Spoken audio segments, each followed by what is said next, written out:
for all of the effort that went into this. Thank you. And bringing all of your teams together and everything. So thank you so much. I also need to share that I've been doing work with Women's Voices now for 12 years, and my job is to watch films about atrocities against women all over the world. And something that arises from that experience is seeing that no matter who you are as a woman, what country you come from, religion, race, creed, whatever your multiple identities are, violence against women is universal and is the same all over the world. So it stands to reason that when an atrocity against women occurs, that we would all rise up and speak out against this, because it is really a global issue. So the silence of UN Women shocked me, as did the silence of women's rights organizations all over the world, because everything I thought we were going toward apparently was a lie, and I'm still recovering from this and carefully figuring out who are the allies in this work and how do we move forward in this time. But the truth of the matter is that as a world, as a global culture, we have an issue with sexual violence and not addressing it. So it is actually the best time in the world to be a woman. You have access to economic opportunities, education, political representation, but the one statistic that only gets worse is violence against women. Before the pandemic, it was 1 in 4 women in the world will experience violence in their lifetime. After the pandemic, it's 1 in 3. In preparation of this evening, I scrolled through every single tweet of Secretary General Antonio Guterres to see, how much did he talk about the sexual violence of Hamas, and, because everyone has different accusations. They did address it, they didn't address it, so I'm like, fine, let me just go to the horse's mouth and see what he did or didn't say. There is sexual violence happening in Tigray, forced sterilization of Uyghur women in China. There is incidents in Ukraine, in Haiti, in Israel on October 7th, there is enormous amounts of sexual violence happening all over the world. He doesn't mention any of those things in his tweets. Actually, sexual violence committed by Hamas gets about 4 or 5 since October 7th. So comparatively, the issue is actually on his mind. At the same time that he was finally making a statement publicly around November 29th, at the same time, UN peacekeepers who had traded services they were supposed to provide to women in the DRC for sex were finally being brought to justice. And he didn't tweet about that. That would have been a real effort to show we are serious about addressing sexual violence in the world. So this is a global women's rights issue. It is not surprising that the UN was silent on it. What was surprising was that the rest of the world was silent on this issue. Yes. Yes. It's actually shocking for me to think that women can remain silent at the atrocities that other women go through. I was just privy to a documentary, actually film, that was taken in Ukraine, by the rapes and violations and violence against young women that are trying to cross the border. It is horrific, and not one word is mentioned in the news about that. And not one women organization has done anything about it. So it is horrific to think that women can be treated like that and that it's normalized. So my question is to you, Anila.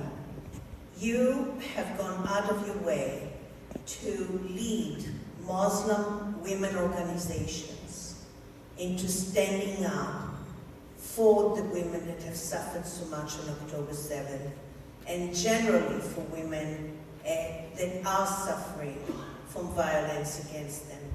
Can you please talk about what you guys are doing? Thank you so much, Daphna. I'm so happy to be here, to see so many diverse faces listening to our story, because that's what we want to do. I want you to look at those, imagine the faces of the criminals, the butchers that you saw in Cheryl's documentary. What kind of husband, father, brother do you think they are?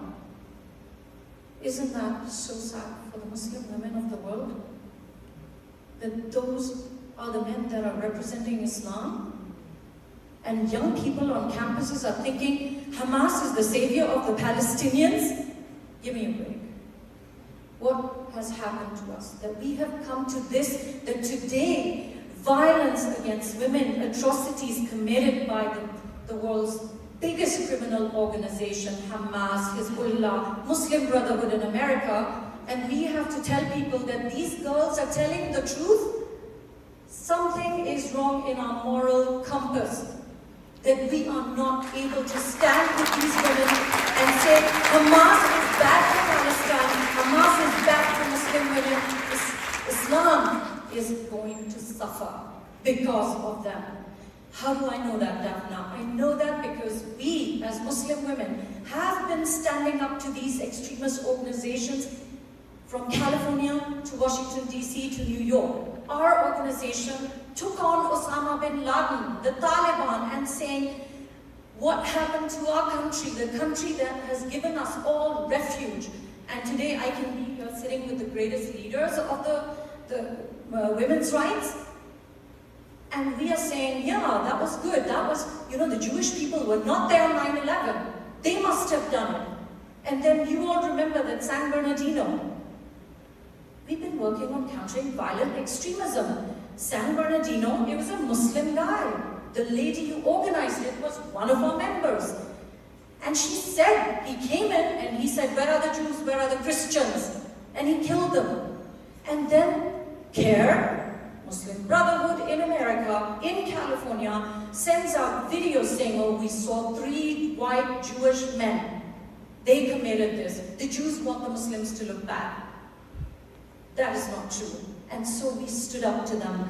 What did they do? Like Ms. Khan said, they silence us, much like they silence Hamas, people in Gaza and Palestine. Yes, I have been there. I've spoken to the leaders who lost to Hamas in 2007, and they told us the same thing. But I want you to think, this is America. This is not Gaza. This is not Ramallah. This is not Jenin. Why are we being silenced here? Who's bullying us?